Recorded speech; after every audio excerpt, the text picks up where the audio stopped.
नमस्कार. Yes news महाराष्ट्रामध्ये आपल्या सर्वांचे स्वागत. साता समुद्रापारही विठ्ठल नामाचा गजर. डलबिनमध्ये आषाढी एकादशी उत्साहात. टाळ मृदुंगाच्या गजरात पालखी सोहळा. वाळवा तालुक्यातील तांबवेच्या भाविकांचा उत्स्फूर्त सहभाग. भारतापासून साता समुद्रापलीकडे असलेल्या युरोपमधील आयर्लंडची राजधानी डलबिन येथे आषाढी एकादशीचा सोहळा मोठ्या भक्तिमय वातावरणात साजरा करण्यात आला. नोकरी, उद्योग, व्यवसायाच्या निमित्ताने आयर्लंडमध्ये वास्तव्यास असलेल्या महाराष्ट्रातील नागरिकांनी एकत्रित येत विठ्ठल रुक्मिणीच्या नामस्मरणात तल्लीन होत टाळ मृदुंगाच्या गजरात पालखी सोहळा काढला.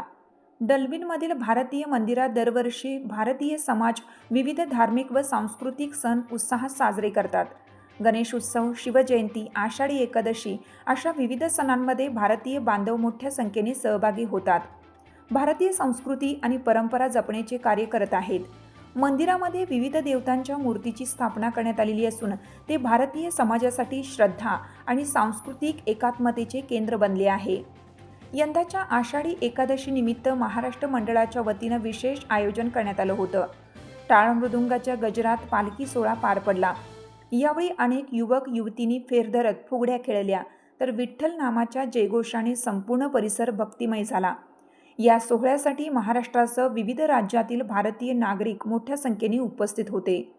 या कार्यक्रमाच्या यशस्वी आयोजनासाठी सांगली जिल्ह्यातील तांबवे येथील सुमित पाटील व धनश्री पाटील यांच्यासह सुदर्शन देशमुख, मंगेश हिप्परगी, आलाप जोशी, पूजा देशमुख, समृद्धी हिप्परगी आणि समीरा जोशी, विजयदादा एडगे, आयर्लंडमधील महाराष्ट्र मंडळ आयर्लंडचे कमिटी मेंबर्स यांनी आयोजन केलं व विशेष परिश्रम घेतले. परदेशात राहूनही मराठी संस्कृती, वारकरी परंपरा आणि विठ्ठल भक्ती जपणाऱ्या या उपक्रमाचे सर्व स्तरातून कौतुक होत आहे. यस न्यूज महाराष्ट्रासाठी प्रकाश सादळे.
तुमची साथ आमची. यस न्यूज महाराष्ट्र चॅनलला लाईक करा व सबस्क्राईब करायला विसरू नका.